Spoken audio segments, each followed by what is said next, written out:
Welcome to The Real Deal with Jason Silverman, the podcast dedicated to helping you build the business of your dreams and live the life you always hoped for, with valuable and fun tips and info to make your life easier and more fun. And now, here's your host, a man who sprinkles metal shavings on his breakfast cereal just for fun, Jason Silverman.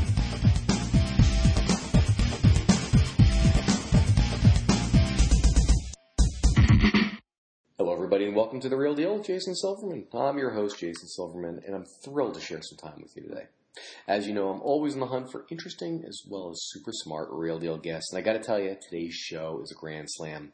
I want to introduce my listeners to somebody who's truly been there and done that, and I'm excited to pick his brain for your benefit, but also for my benefit as well. So that's kind of one of the great benefits of running this podcast. For the folks who I work with in any of my coaching programs or through Powerful Words Character Development or All-Star Cheer Sites or the Jason's Army Mastermind Group, you know how much I focus on the importance of a solid lead generation strategy that actually works, right? Well, the show is going to help us to do just that. So today's going to be my honor and privilege to share an amazing resource with you. You're going to love today's guest. He's got a ton of valuable info about what I consider to be the lifeblood of your business. So strap yourself in. Today's show is going to be a blast. As I'm sure you already know, I'm committed to helping business owners just like you become more successful, enjoy your career more, and in general, make your life significantly more fun. We only get one ride on this merry-go-round, folks. Let's make sure it's one hell of a ride, okay? Alrighty, boys and girls, it is now that time. I want you to stop surfing Facebook, put away your phone, your tablet, your dog, your cat, your spouse, your child, anything that might possibly distract you from today's show. You're about to get some great and immediately implementable information, and I don't want you to miss a second of it. So, before we officially get going, let me give you a little bit of background about our special guest expert today. Rich Brooks is the founder and president of Flight New Media over at www.takeflight.com, a web design and marketing firm in Portland, Maine. He's a nationally recognized speaker on entrepreneurship, digital marketing, and social media. He's a founder of the Agents of Change. You can find them over at agentsofchangecon.com, an annual conference and weekly podcast that focuses on search, social, and mobile marketing. He's also a regular contributor at socialmediaexaminer.com, the world's most popular social media marketing blog.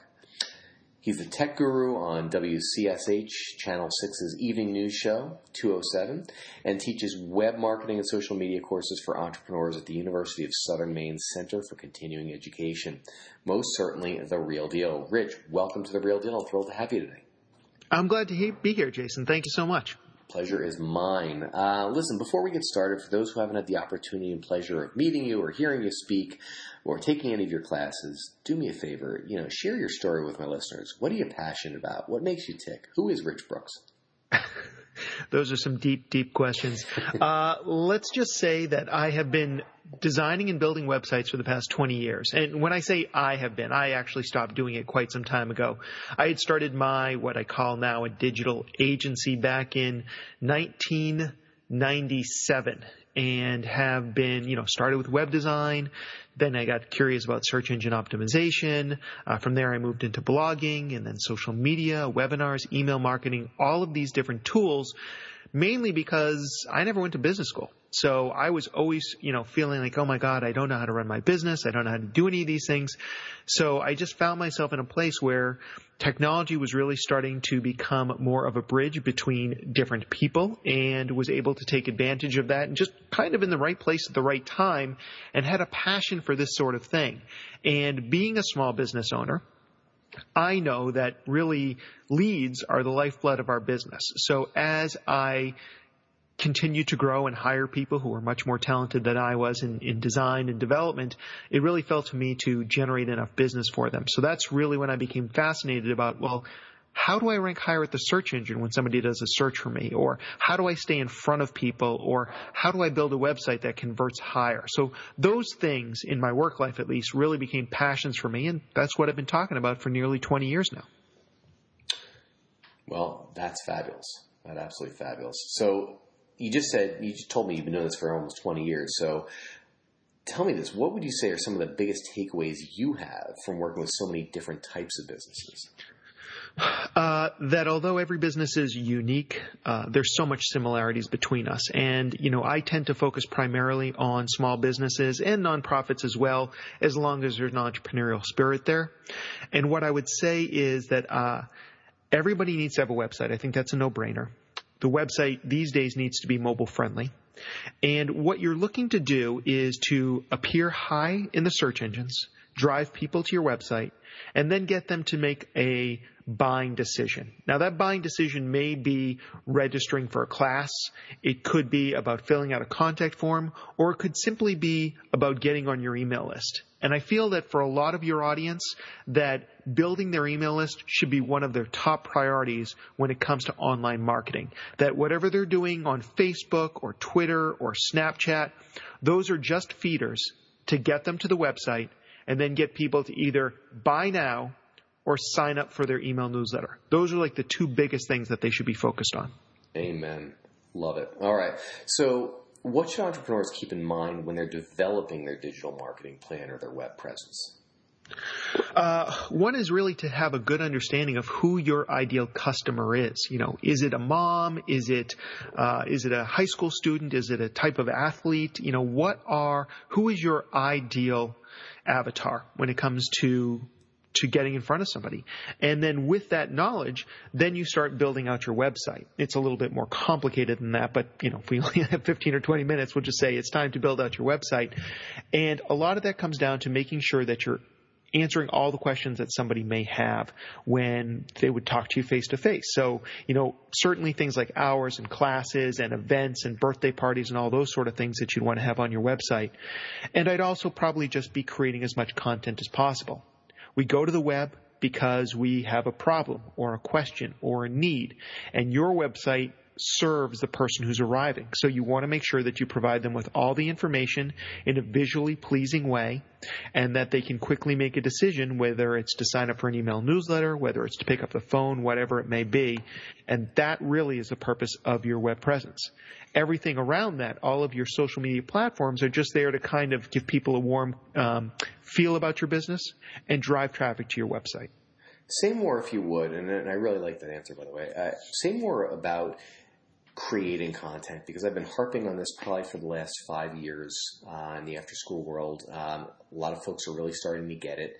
What's your take on what are some of the easy ways that folks can start to generate content that's actually valuable? Sure. Jason, let me just ask you, give me one typical type of listener that you have, one type of business. So let's say it's a cheer gym owner in the middle of, call it, Green Bay, Wisconsin. Okay. All right. So some of the things that I would be considering about is, what are the questions that I get from both the kids themselves who are on the cheer teams or interested in doing this after-school program, as well as the moms. I'm guessing that this is very mom-driven. I'm sure there are some dads out there who are involved, but they often aren't the decision maker, would be my guess. So I would definitely have a blog. That's one thing that I think is almost like an automatic these days. So you have a blog, and one of the things that I would do is I would write down the top 25 to 50 questions that I field on a regular basis that are about the kind of things that I do. And it might be about, will this help get my kid on the school team? Will this, what kind of hours do you have? What kind of programs do you have? What are the rules around concussions? Whatever they may be. And I would just start writing these down. And if I wasn't sure about all of them, I'd also talk to my staff and I'd ask them, and I'd generate these questions. And probably because I've been doing this for so long, I would go ask those questions in Google and see what some of the results and similar questions would be. I'd also run it through a free program that Google has called Keyword Discovery. Keyword Planner. Keyword Discovery is another program. Keyword Planner, and put in some of my best phrases, and that will also help me generate more ideas as well as around content. And then a very simple solution would be is write a series of Dear Abby style posts where you ask the question and then you answer it. And as people go to Google and they do searches on those kind of things, your answer could be one of those top results, driving people to your website. Now, you mentioned another important feature there, that a lot of your listeners have very geographically challenged businesses, let's call them, very localized business. So one of the things that I would also be thinking about is, what are some after-school activities in the Green Bay area? What can my kids do after school in Green Bay? How do I keep my kids exercising in Green Bay in the dead of winter? Like, whatever those questions might be, I would also be asking and answering those questions in a series of blog posts on my blog. And by creating that kind of content, I'm also letting Google know not only am I an after-school cheer camp, but I also am here in the Green Bay area. And that's going to help me when people do local searches too. And I'll just throw in there that one other important thing that any business like this needs to do is make sure that you're optimized for local SEO, local search engine optimization. And the way that we do that, I'm sure you've all done a search. If you went on and did cheer camp, for example, probably the top results would be paid search. The second group of results would probably be a local map and 3 cheer camps within driving distance. And then there would be the organic results. If I want to capture most of that business, A, I'm probably going to need to do some paid search. B, I want to do some local search. I want to get into that snack pack.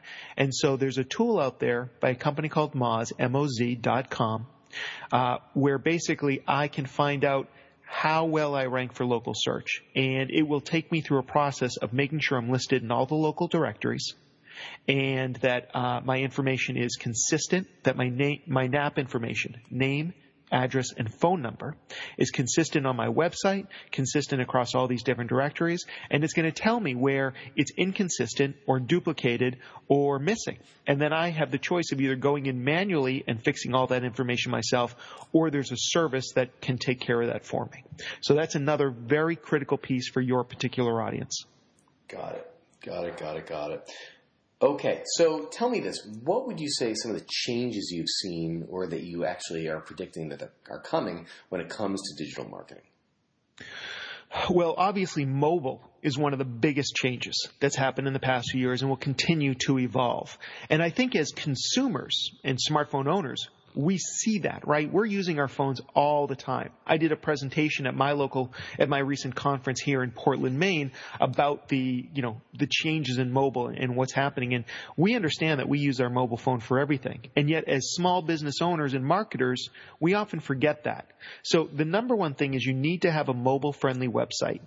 I'm a big fan of WordPress personally. I just find it to be a very easy-to-use platform. It looks good, and most of the themes, or templates as they're called, the themes on WordPress are currently being built as responsive web design, meaning that your website's going to look good on a desktop, a tablet, or a smartphone. So that's one critical piece. In fact, if your website isn't mobile friendly, you are losing a lot of business because, first of all, Google will now promote sites that are mobile friendly over sites that are not mobile friendly. So you're immediately hurting your search engine visibility by not having a mobile friendly website.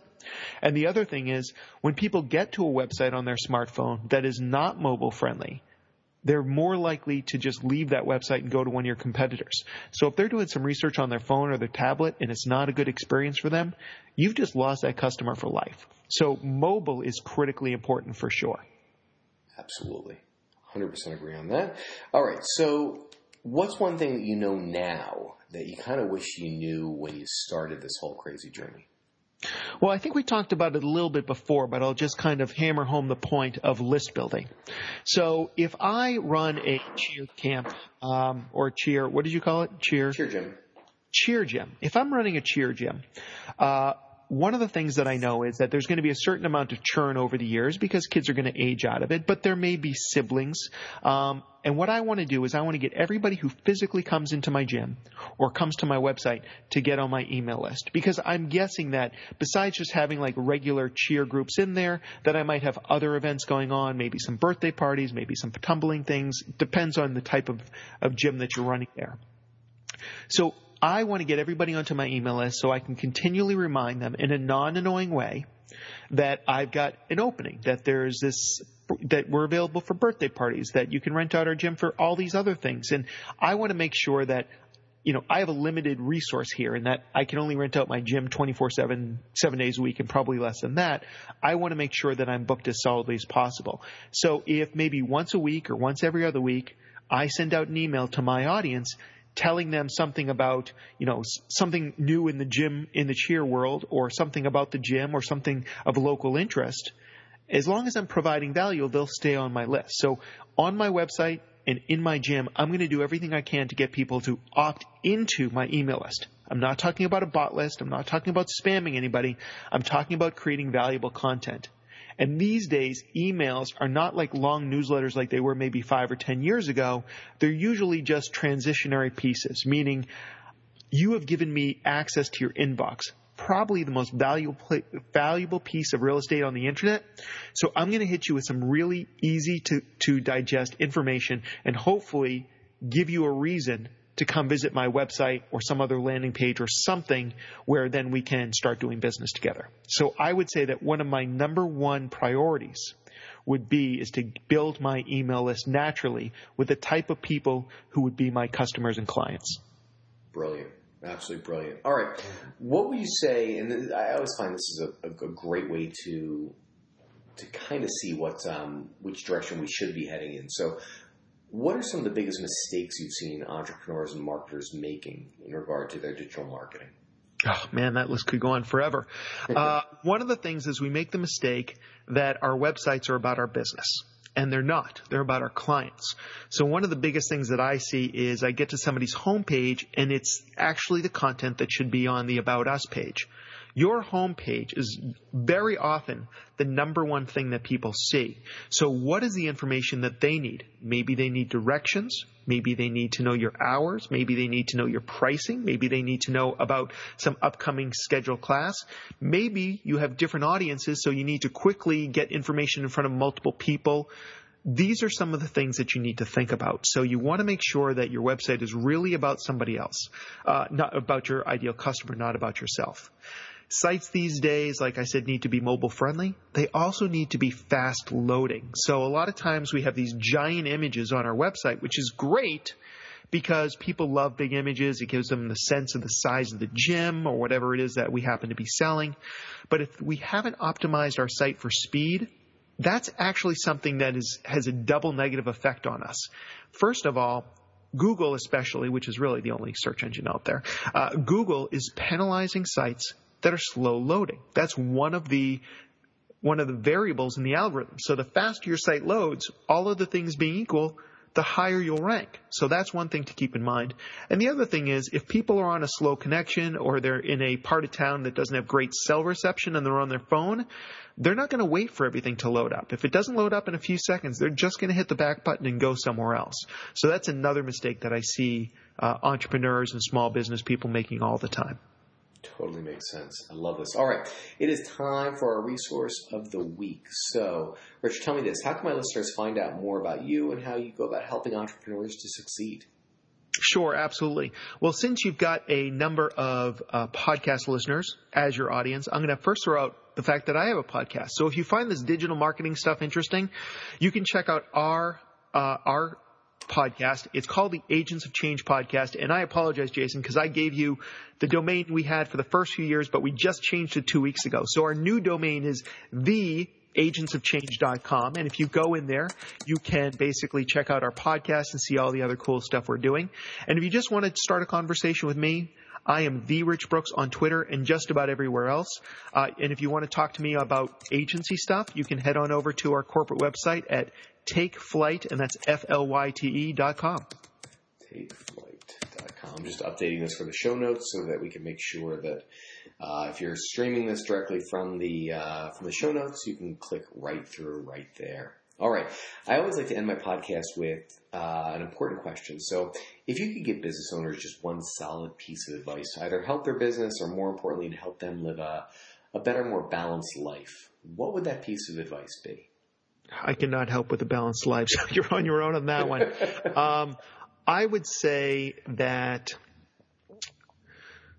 I have this formula, and I'll share the formula, and maybe this will be the resource that'll help some people out there.